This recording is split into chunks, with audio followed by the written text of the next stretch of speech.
Hi, my name is KJ Roebuck, and I'm here to talk to you guys about poverty is hurting African American youth in Oklahoma.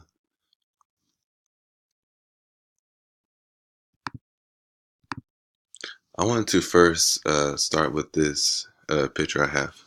Here's an 8-year-old boy in the remote village of Yukima, Yunnan in China, who walks almost 3 miles to school every day. He does this in any weather condition with little supplies and insufficient clothing. In the winter, his breath and sweat freeze to his face and hair, earning him the nickname Ice Boy in a viral video through the country's South China Morning Post. But yet he continues to strive on. His family survives off a handful of steamed potatoes a day, and his father does his best to provide what he can while working long-distance jobs. Wayne Fuman's impoverished reality is similar to that of the other 19.5% of children worldwide who, according to UNICEF, live on about $1.90 per day. This is an unbelievable nightmare to people who have always been able to provide for themselves. The United Nations affirms that poverty is more than the lack of income and resources. Its manifestations include hunger and malnutrition, limited access to education and other basic services, social discrimination and exclusion, as well as the lack of participation in decision making. Poverty seems best described in terms of insecurity within food, clean drinking water, jobs, shelter, and so on. And while it may be easy to recall a time you went without, it's just as possible to empathize when the need is not your own. When you hear stories of extreme poverty like this, it is effortless to feel bad and wish for change, yet continue with your own lives and daily struggles, or find small comfort in that these instances are few and far between. Iceboy's face and countless faces of children just like him can be forgotten because the effects do not directly apply to them. However, when the problem is too tangible to sweep aside, not news from an obscure part of the world that is out of reach, is ignorance still so blissful? Can one child going hungry, going without education, or being otherwise negatively affected by poverty be enough cause for action? Oklahoma is ranked 42nd in poverty and 40th in childhood poverty as of 2017. Although these numbers could be worse, it is just as possible to improve that ranking and to promote better living. While being poor has dire consequences for children all around the world, it is also very impactful consequences for our Oklahoma youth.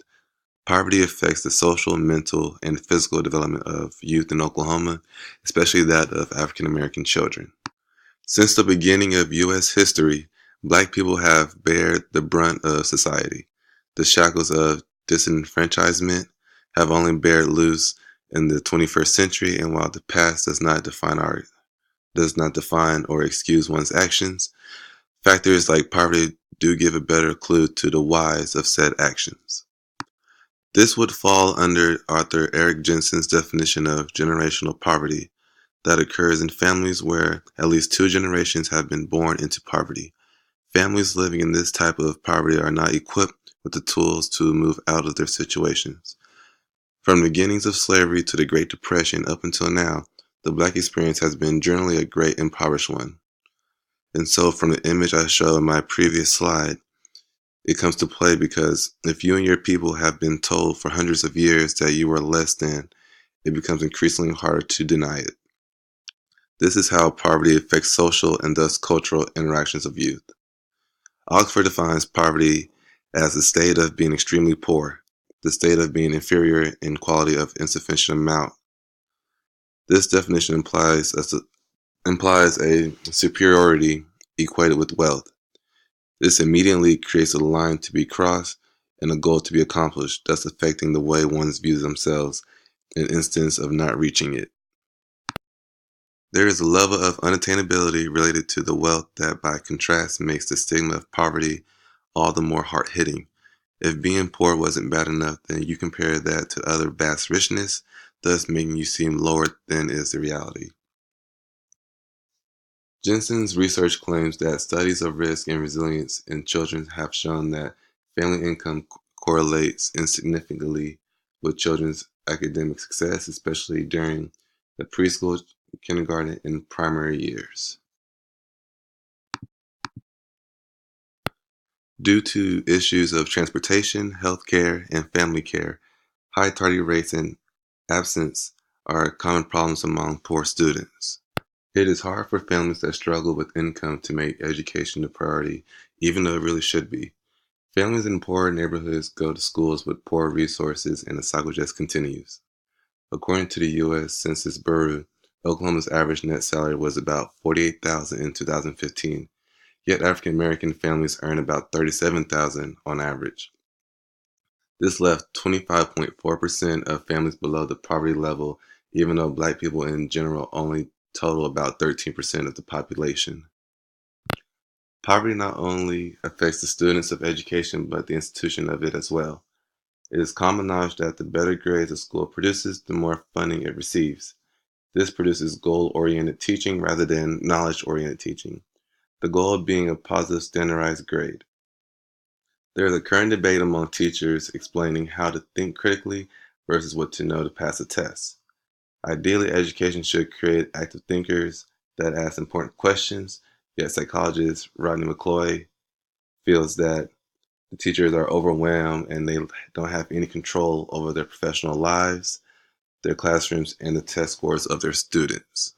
In addition to heightened stress for all parties and questionable teaching methods, institutional education is challenged by low funding and poor resources, as well as competition from other types of schools, such as private, charter, and so on.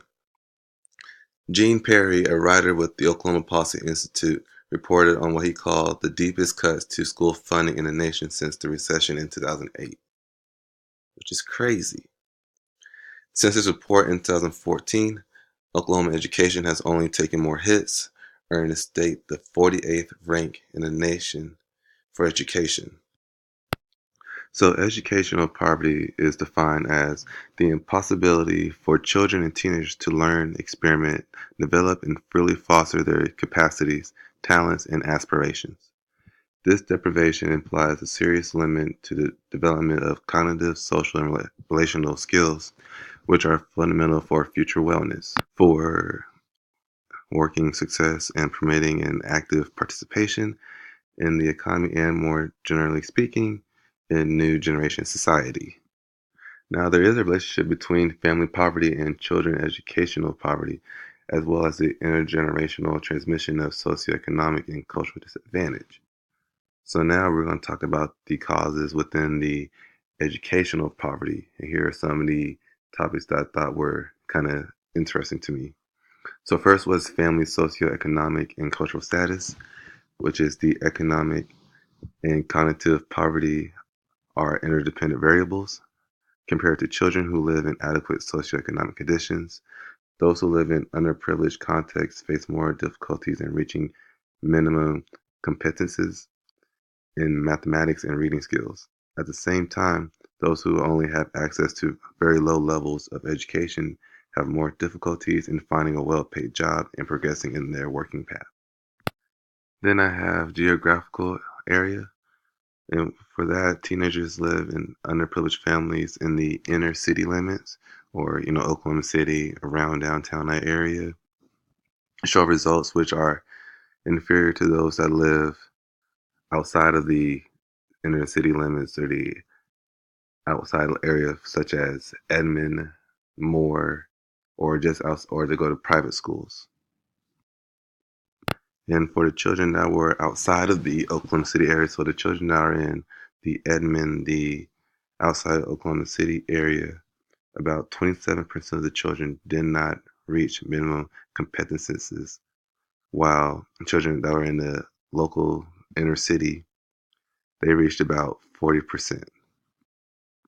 Then we had recreational and cultural incentives, which are children who do not practice any sports, read any books, who didn't go to any concerts or theaters or even been to a museum, obtained inferior results compared to its counterparts who did recreational, cultural, and sports activities. Then was relational factors, which is basically many teenagers who feel left out of school, have academic results inferior to the minimum requirements. Next was gender/racial identity. And the children that basically couldn't really identify themselves as who they are and their purpose, they felt more inferior to those who kind of had a self-being of where their place was in this world. And lastly was migration origins. It basically says that about 30% of minors who were not born in Oklahoma do not reach minimum competences in mathematics and do not acquire minimum reading skills. While for second generation children, the percentage is lower to about 25% in mathematics and 14% for reading skills. So I thought this one was interesting the most because, I mean, if you're not setting yourself up or even not setting your children up, then they're only just going to follow your path. And if you raise the bar for them, they're only going to exceed it. If you don't, they're only going to fail you even worse. And so I feel that for us to best address it is with these four. Minimum wage. I feel that we need to raise minimum wage, even though somehow it's going to come back on us with our taxes. But just the thought of seeing money increase in our paycheck compared to what it is now, and then our children also seeing that only wants to influence them to be better, and we just continue to raise the bar for them. And the next would be sick pay. There's times where parents have to either parents are sick or their children are sick, and yet it's hard for them to take off work because they know that if they take off work, they're not going to get paid for it. And then you have the salary of educators. Um, for me personally, I believe that the educators they set the bar for our children. And so if we don't set the bar, if we don't pay them enough, they're just half-assing their job. I mean, don't get me wrong, some educators, they are all about the children and making them a better person, but we do have a few that do not deserve it, and they're only there just so you can have a little income. And then finally will be family services. I mean, we know that there are certain family services out there, but it's hard for people who are in poverty to reach out to them. And sometimes they need to be reached out to them because it's more of a pride thing, and yet we want them to be better. So sometimes we have to always set our pride aside and then just handle our business so we can make a better living for ourselves and our family.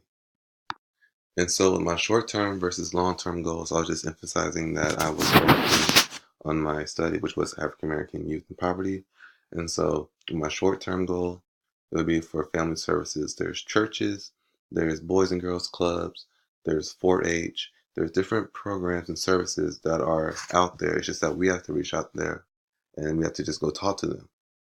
And then for long-term would be lawmakers making laws for underprivileged families that has their credentials and they can back it up for us to reach out to them and saying that, hey, we understand that you're struggling. We want to give you the best chance that a person with an average salary or a higher salary can take advantage of.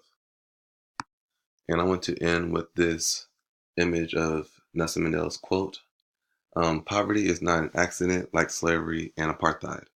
It is man-made and can be removed by the actions of human beings." And I like this one the most because it basically says that if you don't want to live in poverty, go out there and make a change. Better yourself for you, yourself, your family, and anyone else that you want to impact. Again, my name is KJ Roebuck. I hope you guys enjoy my presentation, and thank you for listening. Have a good one. Bye.